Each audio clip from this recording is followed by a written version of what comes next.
மகர ராசினியர்களுக்கு வணக்கம். குரு தரும் சகட யோகம் எப்போது என்ன பலன்கள் கிடைக்கும் என்பது பற்றி சற்று விரிவாக தெரிந்து கொள்வோம். அந்த வகையில் மகர ராசினியர்களை பொறுத்த வரைக்கும் எல்லோர் வாழ்வும் ஒரே மாதிரி இருப்பதில்லை. வாழ்க்கை மேலே நன்மைகளோடு உயரத்திற்கு செல்வதும் நன்மைகள் அற்ற வாழ்விற்கு வரும் அமைப்பை கொண்டுள்ளதாகவும் சிலருக்கு வாழ்வில் என்றுமே மேல் நோக்கி நகர முடியாத நிலையை கொண்டுள்ளனர். இன்னும் சிலருக்கு வாழ்வு என்பது பூங்காவனம் போலவும் எப்பொழுதும் மேல் நோக்கியே சென்று கொண்டிருக்கும் அமைப்பாக உள்ளது. அது மட்டுமில்லாமல் இவை எல்லாவற்றிற்கும் கிரகங்களே காரணங்கள். இந்த காரணங்களை துல்லியமாக அறிந்து கொண்டாலும் அதன் மாற்றத்தின் வழியே சந்திக்க வேண்டிய சூழ்நிலை கொண்டுள்ளது. தீமைகளை குறைத்துக் கொள்வதும் நன்மைகளை பெருக்கிக் கொள்வதும் அவரவர் நம்பிக்கை மற்றும் நல்ல சிந்தனைகளால் மாறுபடுகிறது. இவற்றில் ஏற்ற இறக்கங்களை கொண்ட யோகங்கள் சிறப்பாக சொல்லப்படுகிறது. அந்த யோகம் எதனால் ஏற்படுகிறது என்பதை விரிவாக காண்போம். அந்த வகையில் மகர ராசினியர்களுக்கு இந்த சகட யோகம் அப்படின்னா என்ன என்று பார்க்கும்போது, சகட என்ற சொல்லுக்கு வடமொழியில் சக்கரம் என்ற பொருளுண்டு. அதாவது மேலும் கீழும் மாறும் தன்மை கொண்ட ஒரு இயக்கம் கொண்டதை சகட என சொல்வார். இந்த அமைப்பானது பொருளாதாரம், வாழ்க்கை, தொழில், அந்தஸ்து ஆகியவற்றிலும் இந்த மாற்றம் ஏற்பட்டு கொண்டே இருக்கும்.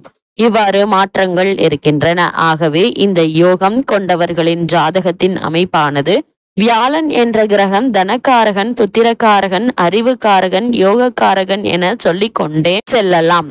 அப்படிப்பட்ட வியாழன் சந்திரனுக்கு 6ஆம் பாவம், 8ஆம் பாவம், 12ஆம் பாவங்களில் அமைய பெற்றால் அந்த ஜாதகம் சகட யோக ஜாதகம் என்று பெயர். இந்த சகட யோகத்தில் சில விதிவிலக்குகளும் உண்டு. இந்த சகட யோகத்தால் மகர ராசினியர்களுக்கு என்ன மாதிரியான பலன்கள் எல்லாம் கிடைக்கும் என்று பார்க்கும்போது, திடீரென பெரும் தொகையை சம்பாதிக்கும் அல்லது பெரும் அமைப்பை கொண்டவர்களாக இருப்பார்கள். திடீரென பெரும் தொகையை இழந்து என்ன செய்வது என சொல்ல முடியாமல் மன உளைச்சலுக்கு ஆளாகும் அமைப்பு கொண்டவர்கள். இவர்கள் சிந்தனையெல்லாம் எப்படியாவது பொருள் ஈட்ட வேண்டும் என்ற மனோபாவம் கொண்டிருப்பர். செய்யக்கூடாத செயலை, செய்ய வராத செயலை செய்து அவமானத்தையும் பொருள் இழப்பையும் சந்திப்பர். யார் சொல்லையும் இவர்கள் கேட்க மாட்டார்கள். எனக்கு எல்லாம் தெரியும் என செய்து சிக்கலை இவர்களே உருவாக்கி கொள்வார்கள்.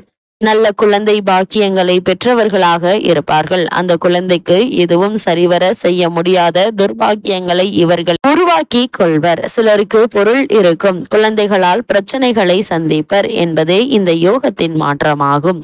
முன் யோசனை சிறிதும் இருக்காது. வார்த்தைகள் மிகவும் கடினமானதாக இருக்கும். இப்படி மகர ராசினியர்களுக்கு கிரகநிலைகளின் ரீதியாக கூறப்படும் பரிகாரம் என்ன என்று பார்க்கும்போது, வியாழக்கிழமைகளில் வரும் பௌர்ணமி அன்று கிரிவலம் வந்து தட்சிணாமூர்த்தியை வழிபடுவதால் சிறந்த நற்பலன்கள் கிட்டும். அதுபோல திங்கள் கிழமைகளில் வரும் பௌர்ணமி அன்று கிரிவலம் வந்து தட்சிணாமூர்த்தியை வழிபடுவதால் எதிர்பாராத பல நன்மைகள் ஏற்படும்.